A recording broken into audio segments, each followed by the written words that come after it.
నమస్తే, మీరు చూస్తుంది సుమన్ టీవీ. నేను మీ కీర్తి. మనతో పాటు ఉన్నారు ప్రముఖ ఆధ్యాత్మికవేత్త జ్యోతి శరత్ గారు. నమస్తే జ్యోతి గారు. నమస్తే జ్యోతి గారు, శరణ్ నవరాత్రులు మొదలయ్యాయి కదా, మరి ఈ నవరాత్రుల విశిష్టత గురించి, అమ్మవారి అవతారాల గురించి డిస్కస్ చేద్దామండి. సో జనరల్ గా అయితే ఒక్కొక్క ఆలయంలో ఒక్కొక్కరు ఆ అమ్మవారి అవతారాలు వేస్తూ ఉంటారు. లైక్ బాల త్రిపుర సుందరితో మొదలుకున్న మనం విజయవాడని ఎక్కువ శాతం ప్రామాణికంగా తీసుకుంటాం. ఇళ్లలో చేసుకునే వారు పూజాది నవరాత్రులు నిలుపుకునే వాళ్ళు మాత్రం వాళ్ళకి అనుగుణంగా చేస్తారు. ఎందుకంటే కొంతమంది 5 రోజులు, 3 రోజులు, 9 రోజులు చేస్తూ ఉంటారు కాబట్టి. సో బాల త్రిపుర సుందరితోనే మొదలు పెడదాం. మనకి ఈ శరన్నవరాత్రులు అనేటప్పటికీ దుర్గా తత్వంతో మనం నవదుర్గా స్వరూపాలు అనేవి కనిపిస్తూ ఉంటాయి. శైలపుత్రి, బ్రహ్మచారిణి, చంద్రగంట అని. అయితే అవి కాకుండా అమ్మవారి అలంకారాల్లో కూడా కొన్ని రూపాలు కనిపిస్తూ ఉంటాయి. ఇప్పుడు మనం మాట్లాడుకుంటున్నట్టు, మీరు అడిగినట్టు బాలా త్రిపుర సుందరి దేవి, అన్నపూర్ణ, గాయత్రి, ఇలా. అయితే ఈ రూపాలు మాత్రం ఇవి మారుతూ ఉంటాయి అన్నమాట, ఆలయానికి ఆలయానికి, లేకపోతే మీరు అన్నట్టుగా ఇంటికి. ఎందుకంటే ఒకరోజు ఒకడు బాలా త్రిపుర సుందరి దేవిగా అలంకరణ చేస్తే వేరే వాళ్ళు గాయత్రిగా అలంకరణ చేయవచ్చు. కానీ ఇవి మాత్రమే మనకి ఎక్కువగా కనిపిస్తూ ఉంటాయి.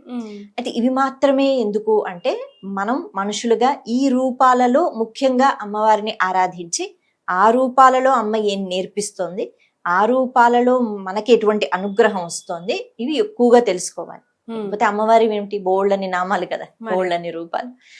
అయితే మీరు అన్నట్టుగా ముందుగా మనం బాలతో మొదలు పెట్టుకున్నట్లయితే, బాల త్రిపుర సుందరి దేవి అన్న వెంటనే ముందు మనకి బాల కనిపిస్తోంది.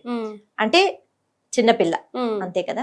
అయితే చిన్న పిల్లలు అనేటప్పటికీ మరి భగవత్ స్వరూపం ఎలాగా అంటే, చాలా సందర్భాలలో మనకి సుబ్రహ్మణ్య స్వామి అంటే బాలగానే చూస్తాం, అంటే బాలుడు అన్నట్టుగా చూస్తాం, ఎప్పుడు 16 ఏళ్ల వయసుతో. అలాగే సదాబాల రూప అంటూ వినాయకుడిని కూడా బాలుడుగానే ఆరాధన క్రమంలో, ఉపాసన క్రమంలో అంటూ ఉంటారు. ఇలాగా మనం అయ్యప్ప స్వామిని చూసినట్లయితే ఆయన కూడా బాలుడే. బాలులు అంటే పిల్లలు అంటే శీఘ్రంగా వాళ్ళు మన మాట వింటారు. మనం కొద్దిగా ప్రేమ చూపిస్తే చాలు, అంతే కదా, మనం ఎక్కువ కష్టపడక్కలేదు. అలాగే వాళ్ళని ప్రసన్నం చేసుకోవడం కూడా చాలా సులభం. వాళ్ళు తొందరగా మన మాట వింటారు. ఏదైనా కోపం వచ్చినా వాళ్ళకి ఏదో మంచి మాట చెప్తే వెంటనే మర్చిపోతారు. పెద్దవాళ్ళు అలా ఉండదు కదా, మనం ఏదైనా పొరపాటు చేస్తే పట్టుకుని లాగుతారు కొన్ని సంవత్సరాలు. కాబట్టి పిల్లలు అన్న వెంటనే చాలా శీఘ్రంగా. కాబట్టి బాలా త్రిపుర సుందరి దేవి అంటే తత్వంలోనే శీఘ్రంగా అమ్మ అనుగ్రహిస్తుంది. పిల్లలతో మాట్లాడడం ఎంత సులభమో, అమాత్రంగా ప్రేమ, అంత ప్రేమగా మనం మాట్లాడగలిగితే అమ్మ తిరిగి బోళ్ళంత ప్రేమ చూపిస్తుంది. మరి త్రిపుర అంటే, త్రిపురములు అంటే దీనికి వివిధ రకాలుగా మనకి వ్యాఖ్యానాలు కనిపిస్తూ ఉంటాయి. ముఖ్యంగా మనకి ఏమంటూ ఉంటారంటే 3 పురములు. ఈ 3 పురములు అంటే 3 అవస్థలు అని అంటూ ఉంటారు, లేకపోతే త్రిగుణాలు అని అంటూ ఉంటారు. ఎందుకు ఇలా పోలుస్తారు అంటే, 3 అనేటప్పటికీ ఇందాక మనం చెప్పుకున్నట్టుగా జాగృత్, స్వప్న, సుషుప్తి 3 అవస్థలు ఉంటాయి.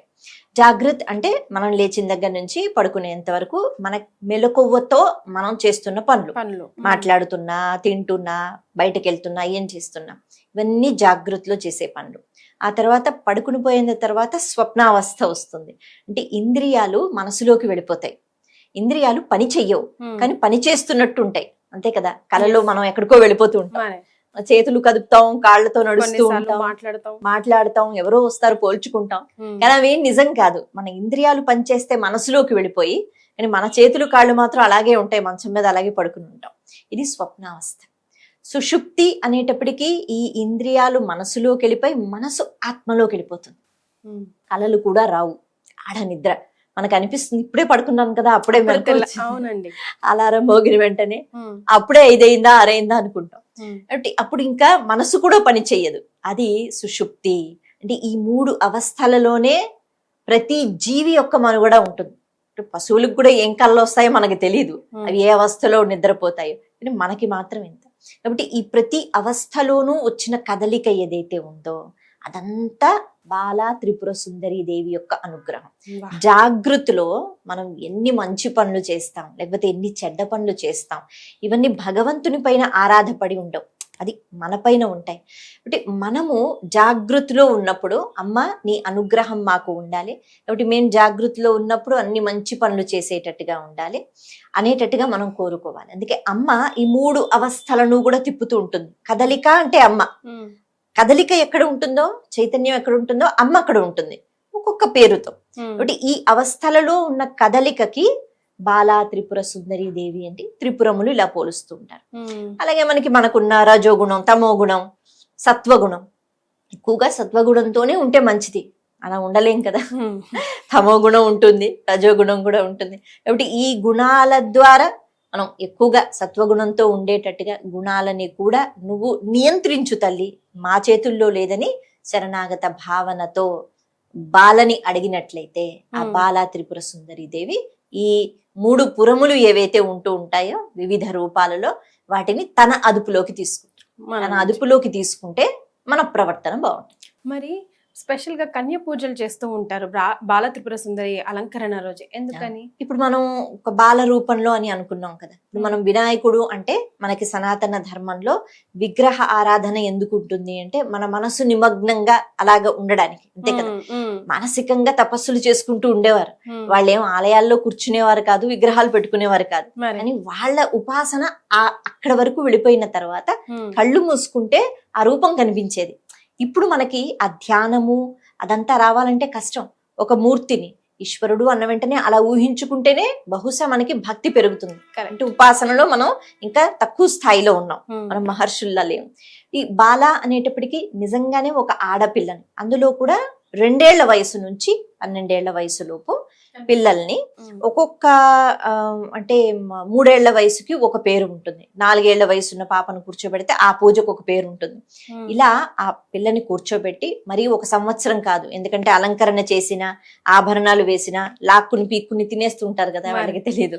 ఇప్పుడు కుదుటిగా కాసేపు కూర్చుంటే అలా అమ్మవారు అంతటా నిండి ఉన్నారు అని ఎదురుగా ఒక రూపంలో కూడా మనకేమిటంటే అన్ని ప్రమాణాలు కావాలి కదా.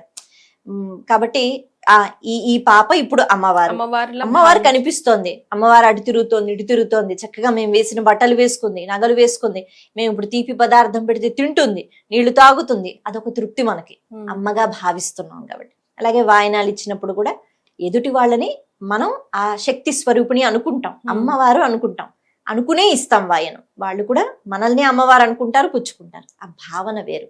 కాబట్టి అలా కుమారి పూజలు ఖచ్చితంగా చెయ్యాలి అని అంటుంటారు.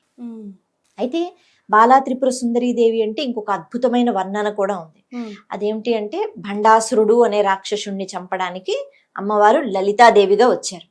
అలా వచ్చిన తర్వాత అక్కడ పెద్ద సైన్యం ఉంది కాబట్టి ఆవిడలోంచి ఎంతో మంది బయటకు వచ్చారు, మళ్ళీ రూపాలు, వారాహి అని అదని ఇదని. అందులోని అమ్మవారు అంటే లలిత అమ్మవారి యొక్క మనసులోంచి బయటకు వచ్చిన రూపం బాలా త్రిపుర సుందరీ దేవి. ఆవిడ బాలగానే అమ్మవారిని అలా చూసుకున్నారు, ఆవిడని అలాగ ముద్దుగానే పెట్టుకున్నారట ఆ సైన్యంలో.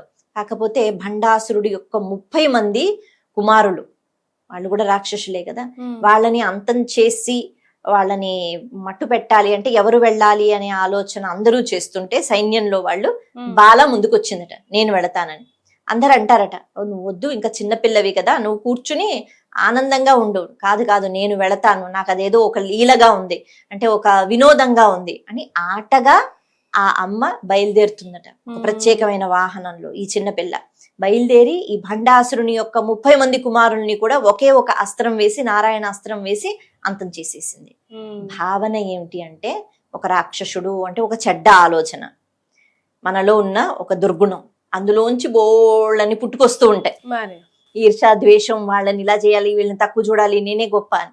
భండపుత్రుల్ని ఎలా అయితే బాల అంతం చేసిందో, మనలో ఉన్న రాక్షసత్వం ఏదైతే ఉంటుందో అది కనిపించదు, కానీ దాని పుత్రులు ఉంటుంటారు, ఒక్కొక్క రూపంలో వస్తారు. వాళ్ళందరినీ బాలా త్రిపుర సుందరీ దేవి అంతం చేస్తుంది. ఇది తత్వం, భావన. మనమే శరణాగతి కోరడం ఆలస్యం, అంతే. రైట్ జ్యోతి గారు, నమస్కారం.